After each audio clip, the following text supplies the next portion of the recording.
ఓం శ్రీ గురుభ్యో నమః. ఓం శ్రీకృష్ణాయ పరమాత్మనే నమః.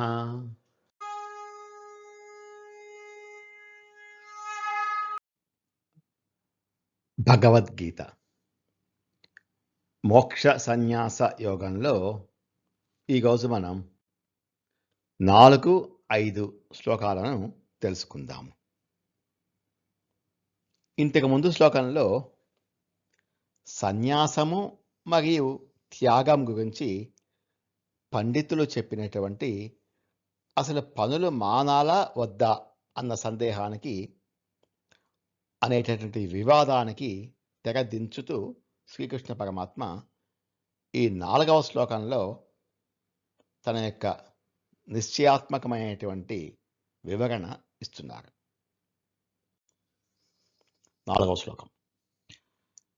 నిశ్చయం శృణు మే తత్ర త్యాగే భరత సత్తమ త్యాగో హి పురుష వ్యాఘ్ర త్రివిధ సంప్రకీర్తితః. పురుష వ్యాఘ్ర, పురుషులలో పెద్ద పులి లాంటి వాడా.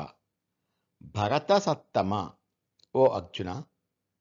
తత్ర, ఆ 2 విషయాలలో, ఏ 2 విషయాలు?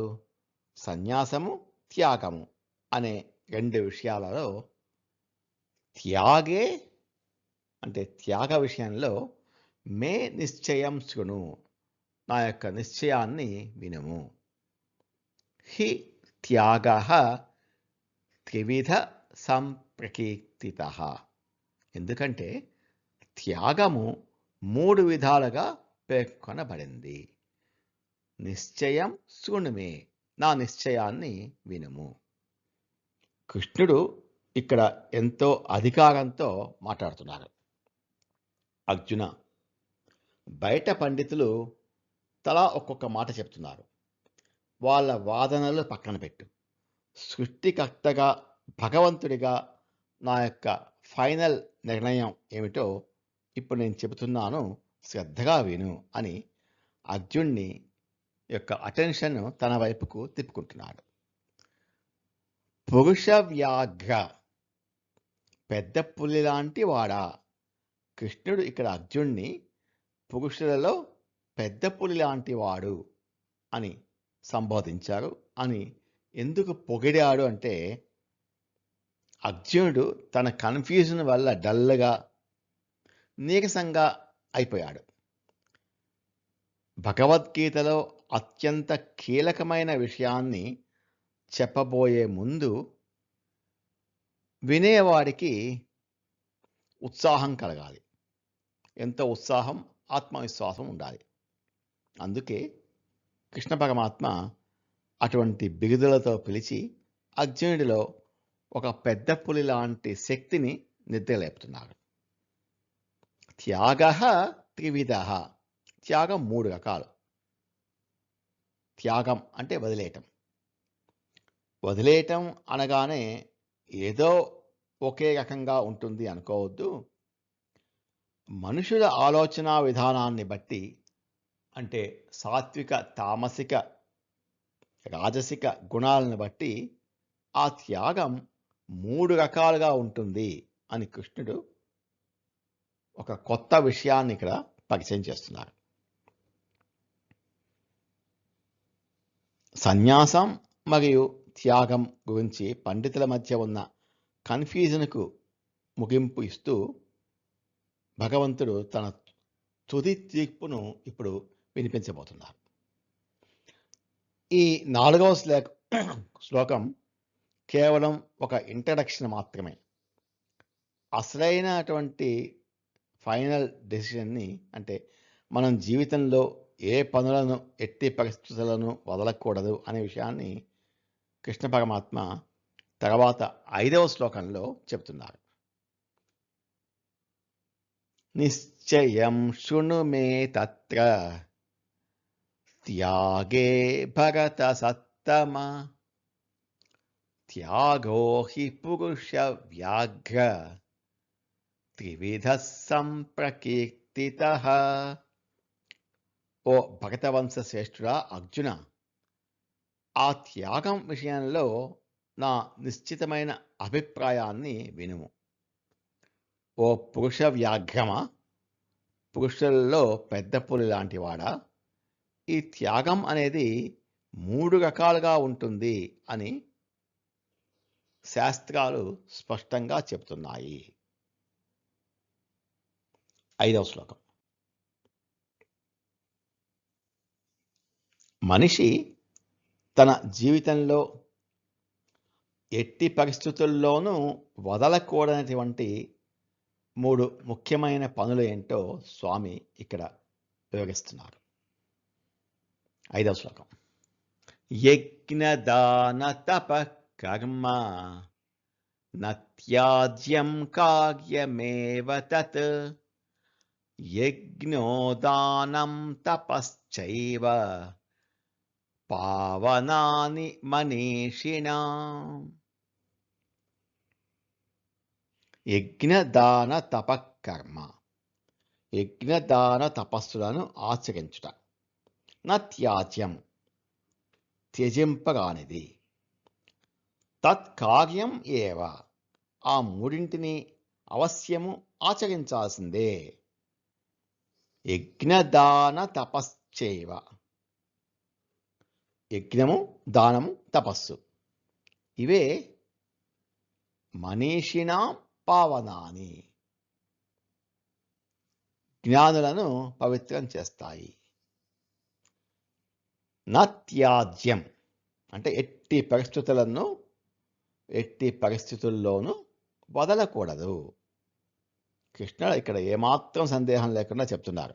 అర్జున, కర్మలలో దోషం ఉంది కదా అని పనులన్నీ వదిలేసి అడవులకు వెళ్ళిపోకూడదు.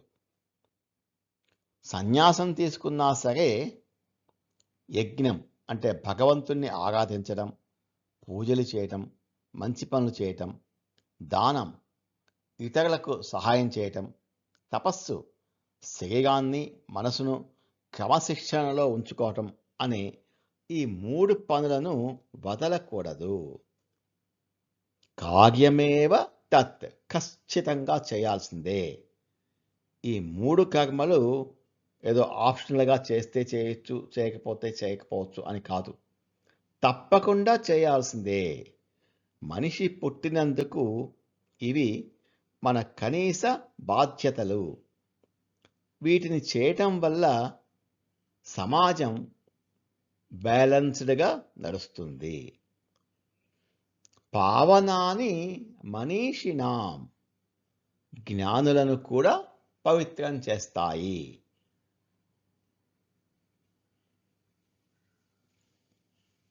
ఒక మనిషికి ఎంత గొప్ప జ్ఞానం వచ్చినా సరే ఈ 3 కర్మలు ఆ జ్ఞానాన్ని పాలిష్ చేసి అతని మనసును మరింత పవిత్రంగా, పావనాన్ని మరింత పవిత్రంగా మారుస్తుంది.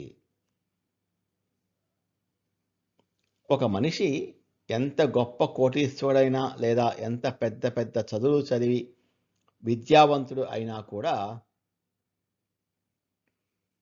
జీవితంలో ప్రతిరోజు శరీరాన్ని శుభ్రంగా ఉంచుకోవడానికి రోజు స్నానం చేయాల్సిందే. అంతేగాని నేను పెద్ద కోటీశ్వరుణ్ణి అని స్నానం చేయకుండా ఉంటాడా? ఉండడు కదా. సరిగ్గా అలాగే శరీరాన్ని శుభ్రం చేయటానికి స్నానం ఎలాగో మనసు మీద పేరుకుపోయే స్వార్థం, అహంకారం, పాపం లాంటి మురికిని వదిలించి మన ఆత్మను శుభ్రంగా ఉంచుకోవటానికి యజ్ఞము, దానము, తపస్సు అనేవి ఒక ఆధ్యాత్మిక స్నానం లాంటివి. అందుకే వాటిని ఎప్పటికీ వదలకూడదు. పనులు మానేసి కళ్ళు మూసుకొని కూర్చోవడం సన్యాసం కాదు. సమాజంలో ఉంటూనే దేవుణ్ణి పూజించడము, పక్కవాడికి సాయం చేయటము, మనసును కంట్రోల్లో ఉంచుకోవటం, వీటిని ఖచ్చితంగా ఆచరించడమే అసలైన ధర్మము అంటున్నారు శ్రీకృష్ణ పరమాత్మ. యజ్ఞదాన తప కర్మ నత్యాజ్యం కార్యమేవ తత్ యజ్ఞోదానం తపశ్చైవ పావనాని మనీషిణాం. యజ్ఞము, దానము మరియు తపస్సు అను ఈ 3 కర్మలను ఎట్టి పరిస్థితుల్లోనూ వదిలిపెట్టకూడదు. వాటిని ఖచ్చితంగా ఆచరించాల్సిందే. ఎందుకంటే ఈ యజ్ఞదాన తపస్సులు అనేవి జ్ఞానులను, గొప్ప వివేకవంతులను కూడా పవిత్రం చేసేటటువంటి అద్భుతమైన సాధనాలు అని అంటున్నారు శ్రీకృష్ణ పరమాత్మ. ఓం తత్సత్. నమో భగవతే వాసుదేవాయ. ఏతత్ ఫలం శ్రీకృష్ణార్పణమస్తు. స్వస్తి.